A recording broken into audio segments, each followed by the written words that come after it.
byose umugabo wanjye ntabwo yabyumvaga pe. My husband ntabwo yabyumvaga kuva muri Amerika ngo nje muri Zimbabwe gushaka kurwaza uyu, ntabwo umugabo wanjye yabyumvaga. Aravuga ugiye gutabana wigize umugore w'intuze, ubundi mushiki wanjye, ubundi kuki muri inshuti cyane. Nyine wabonaga ko ibyo nkora byose nubwo ndi kubikorera sister we, nubwo ndi kubikorera famille yiwe, ntabwo ari ibintu ashaka, ntabwo ari ibintu yumva, ntabwo ari ibintu nyine abyumva. Ariko njye nkavuga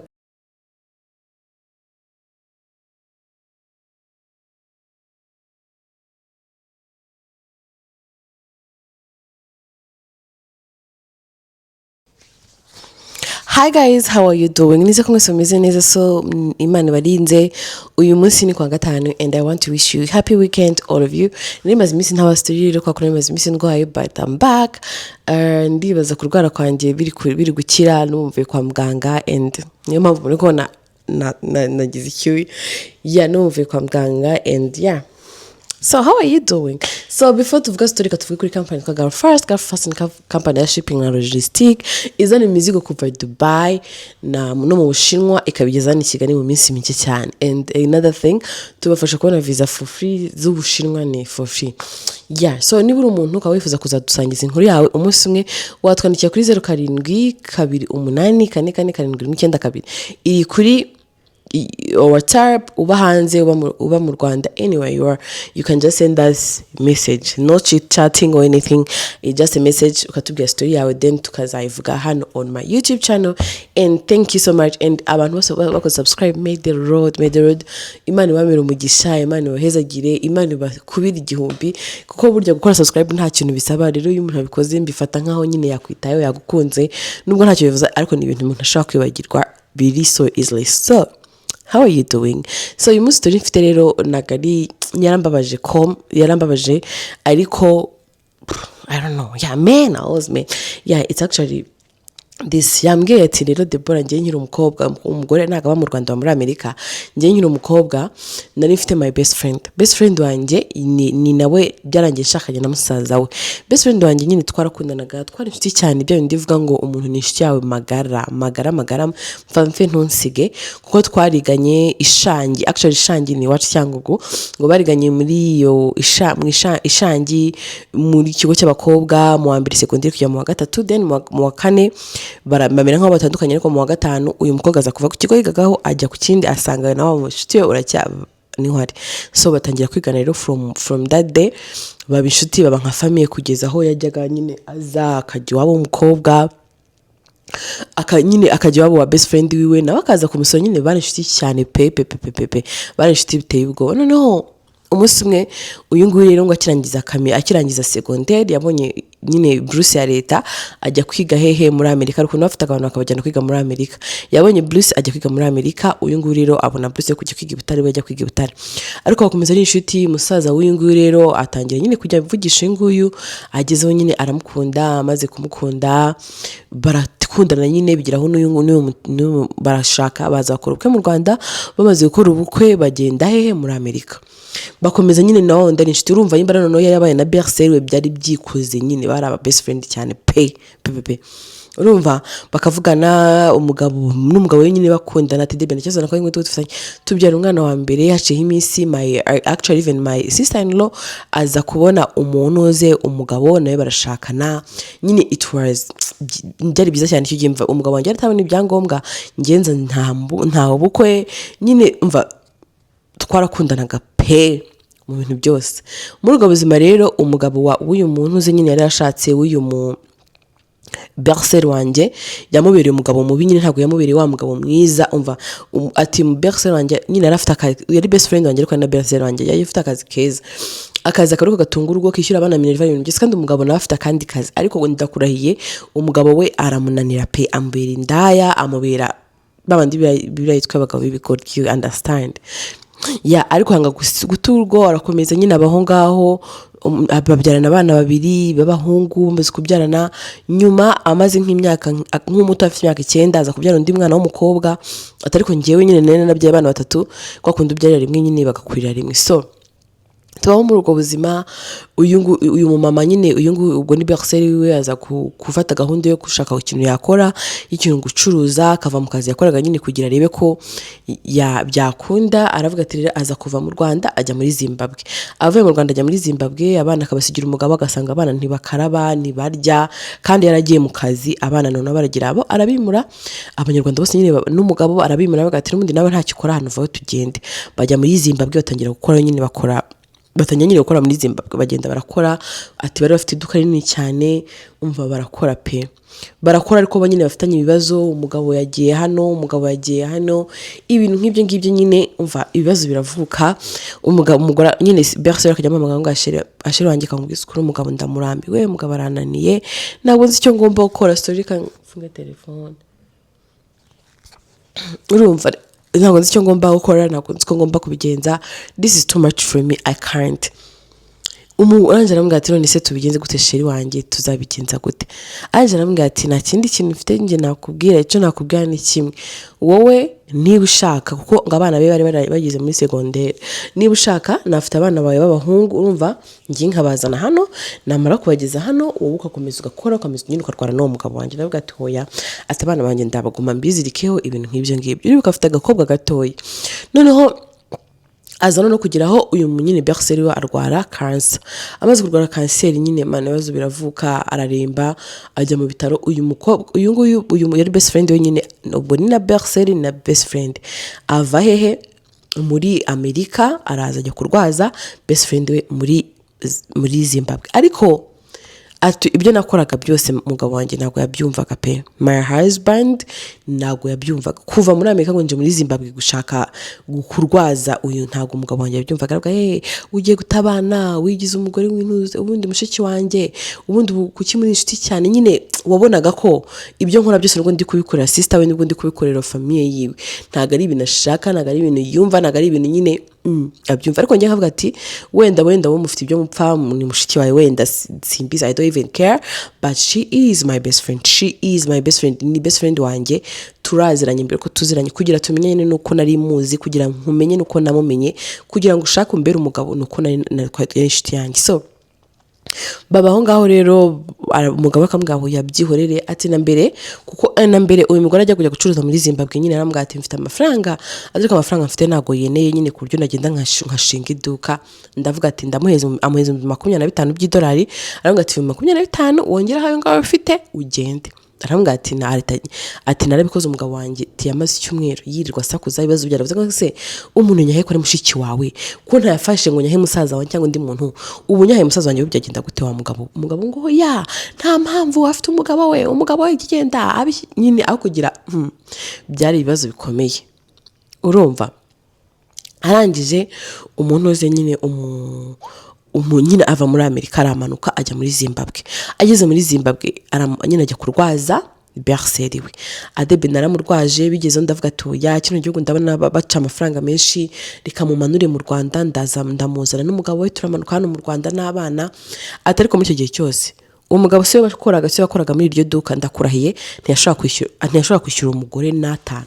Byasabaga ko ari njye wishyura. Ibaze ko nango na tike z'indege zabakuye muri Zimbabwe zibagarura mu Rwanda na 5. Umugabo yigeze yishyura ngo ngo n'ubundi niba arwaye ngashobora gupfa, ngo kandi apfuye ngo abana banjye ngo twasigara ku gasozi.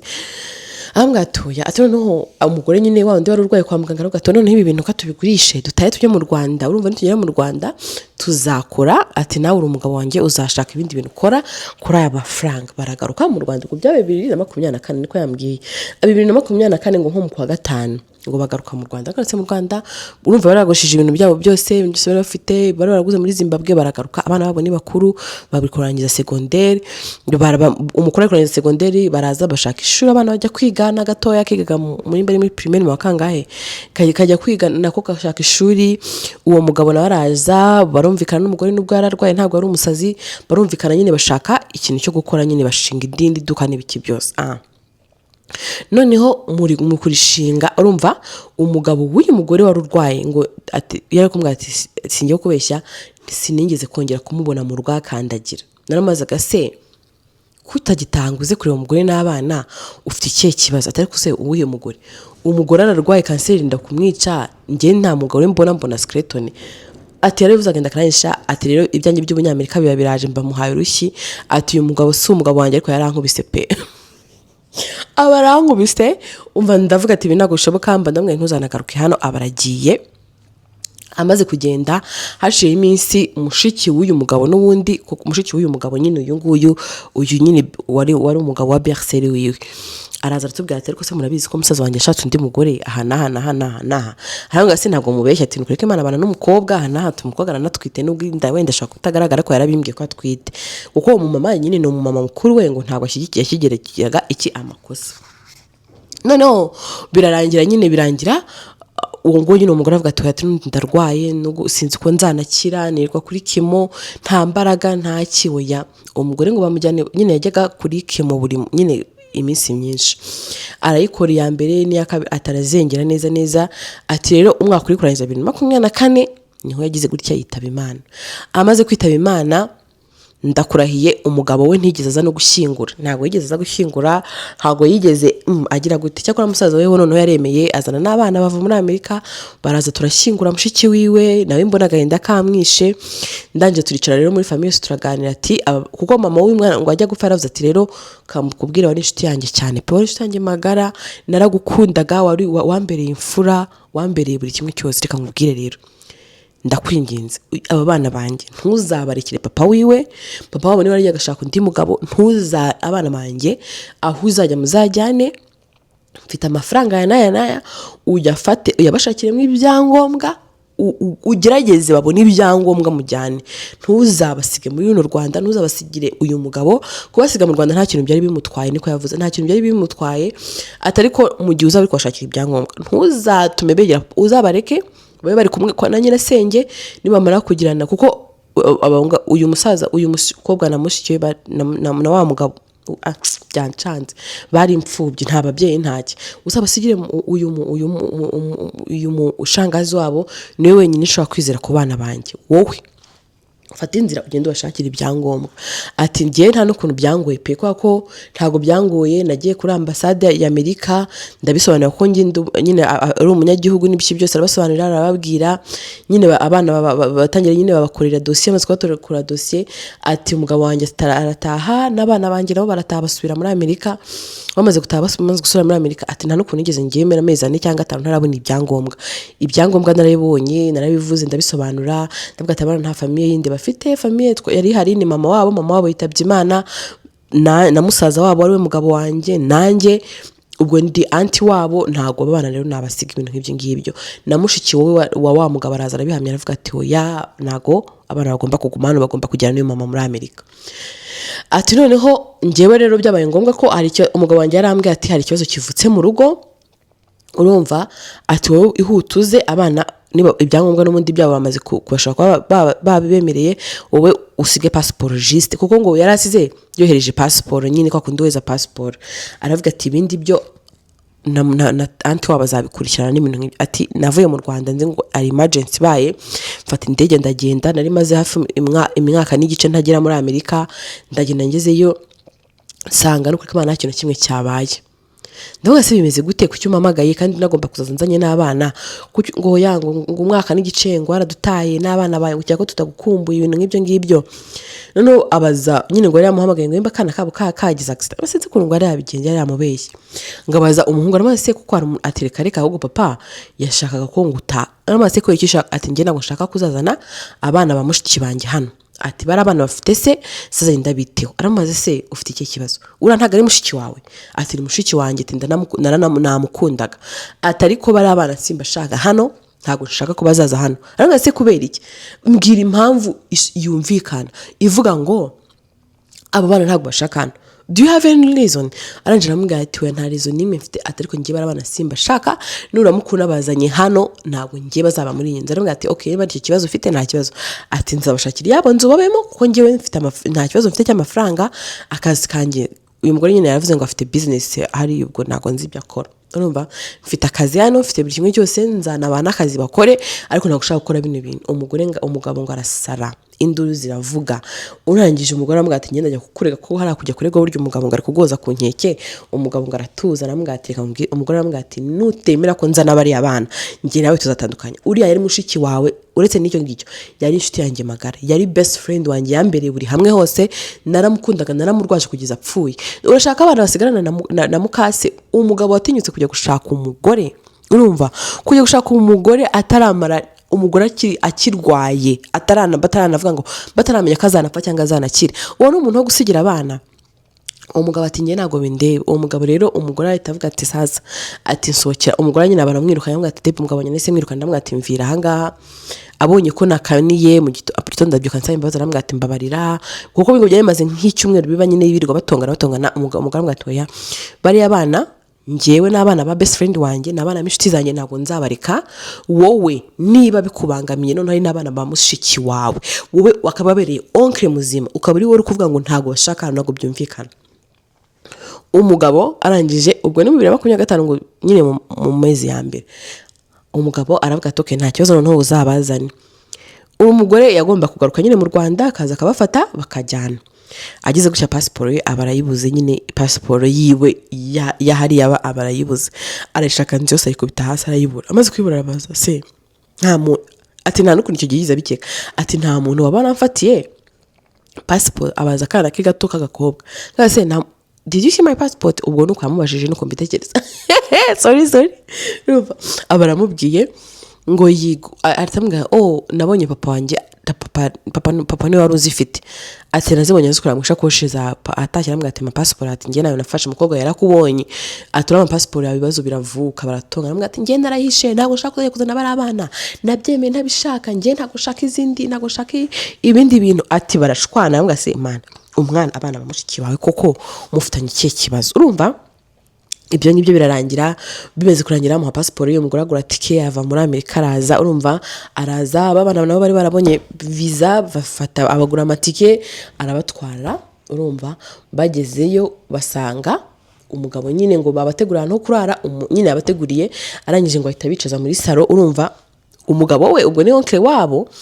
Arangije arababwira ati rero ati kugira mube muri iyi nzu, ibaze nyine kuba mukigera aho ngaho murarushye amasaha 40 mwamaze mu nzira nta n'ukura byitayeho.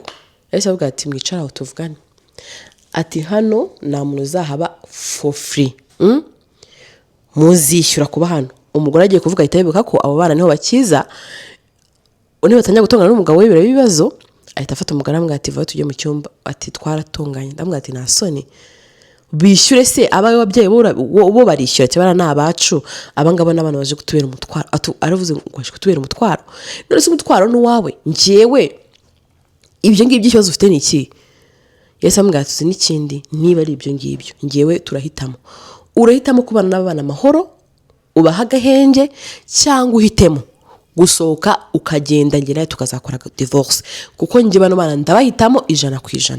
Ati debi ntago ari abana babi, bano bana bagira umuco, ni abana bafite discipline, abana bameze neza. Ati rero umugabo agiraho nyine aratuza.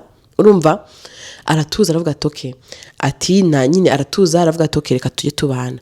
Noneho ngatahana agira mu rugo muri Amerika, ubundi nta mwana ujye kubita umwana, nta muntu ujye kubita umwana nake. Ariko abana bo mu Rwanda koko twamenye gukubitwa buryo n'umuntu akubise wumva ngo burya ngo nta kibazo. Ngo ngataha ngasanga akana k'agakobwa kana ngo nakara kayobe cyane, kabaye ubururu nyine nk'ahantu, ukabona ni umwana w'umukobwa uje kujya muri high school, ariko ukabona yaracecetse yabaye timide nakavuga. Ngiraho ndamubaza se ufite ikihe kibazo? Arambwira ngo tonto ngiyo nkoza amakosa, nyine nkoze nk'akantu gato, nyine yagezeho ngo n'isani yakikubita cyangwa hagira n'ikintu umwana agatiyita ubwo ukamwica. Basaza bukabona baraje baramuprotectinze, nyine ukabona ni nkaho ni ikintu cyo kibabaho. Ariko uyu mumama atazi aya matara nayo mba naraguze y'ibimara ubu serizi imyerite. Urumva arangije ati kujya kwa abasaza baraje bano arabicaza abijyana mu cyumba arabicaza avuga ati mumbwire ikibazo. Ati umwana yazamuye ijipo hano, ati mbona umwana uyu mugabo wanjye ajya mukubita, atajya mukubita byanyamita. Avuga ati mana yanjye hagize umuntu umenya ko uyu mwana ajya kubitwa zino nkone, babatwambura amara kubutwambura bakazagenda bakaba muri home cyangwa sinzi aho abantu babajyana, ugasanga uyu best friend wanjye na sister w'uyu mugabo wanjye ibyo namusezeranyije nubwo yapfuye ntago mbigezeho. Ati ibyo bintu byarambabaje, ati nahise nicara ndarira ndabapromisinga ndavuga ati kambabwire mwabana mwe ikintu cyose kizabaho muri iyi nzu ntimuzaceceke, muzamamagare mumbwire am your mom, kuva mama wanyu itakitaba Imana ni njye mama mufite, nta wundi mama mufite, na oncle wanyu yakobereye oncle akabarira ni umugabo wanjye ndamukunda pe, nta n'ikindi kintu mfite cyo kubikoraho, ariko bino ntago byikunze. Ati umugabo wanjye yaratashye, ati ndabyibuka twari turi mu gihe cy'ubukonje, ati ibintu bye byose nabishyize ku muryango ndambwira ati please kuva uyu munsi nawe ushaka kunkubitira abana ngo nkwihorere. Namwe ati njye na mwana wacu nakozeho, namwe ati oya abo wakozeho ni nako wakabonye wakarinze cyane kurusha uko njyewe urinda bacu. Abana bapfuje mama wabo, papa wabo arabata, abana babonye mama wabo arwara rinda apfa, urabafata none ureba amwereka namwe ati ukuntu wagize uyu mwana w'umukobwa. Ati nabasaza be nuko batavuga nabo wasanga ari ukuntu babakubise. Urumva ibibazo biravuka rero. Mama nyine uyu papa nyine umumama aramwirukana ari kuvuga ati Debbie mungire inama, nakoze amakosa, ati ko kuva icyo gihe ati byabaye mu kwa karindwi k'uyu mwaka ushize kugira ubu ngubu umugabo yirwa asaba imbabazi ngo ningaruka nzamera neza ningira gute nyine. Ati ariko kuva yagenda abo bana barishimye, bararya bakaryama, bombi n'abana banjye baranezerewe, nta kibazo na kimwe bafite. Ati nyine ati n'abana bishimye bameze neza, bamwe bagiye no kujya muri college kuko baje biga muri high school bagiye kurangiza, abandi umwe yagiye umukuru nyine agiye kujya muri college, ibintu nk'ibyo ngibyo. Ati rero ati mbona bishimye, ati mungi inama umugabo wanjye ndamukunda, ati ariko bino bintu yakoze byatuma abantu tuzababura, ngasanga barabatwaye, ngasanga tubateye trauma kandi ariko twakaba protecting. So ngo mu mujyi inama y'ikintu yakora, ngo yakoze amafuti ko yarirukanye umugabo we agasigarana abana banuze we ba sister we. Ati abantu nyine community y'abanyarwanda muri Amerika, iyo community ize yivuge muri comment section yanjye, niba iyo community uyirimo uze kwivuga utubwire. Ngo birirwa bamusaba basabira umugabo w'imbabazi bamubwira ati tubabarire this and this and this and this, dufashe umugabo wawe ntago ari umuntu mubi, ahubwo wenda yasanga yaratazi ko agomba kubimanaginga ibintu nk'ibyo ngibyo. Umugore akavuga ati neither oya bano bana ntago nzaba trading for anything even for my happiness. Rero ari kugisha inama ati dukora iki, ati niki nakora, ati wowe biramutse bibaye umugabo wamwihanganira. Anyway, guys, that was the story. Don't forget to subscribe. I want to subscribe. Bizu, I love you so much. And man away, ni birebire and yeah, that's the thing. So guys, that was the story. Mfite n'izindi ngomba gukora kuko maze iminsi ndakora ndaza kuzishyiramo zose scheduled. Then bye bye.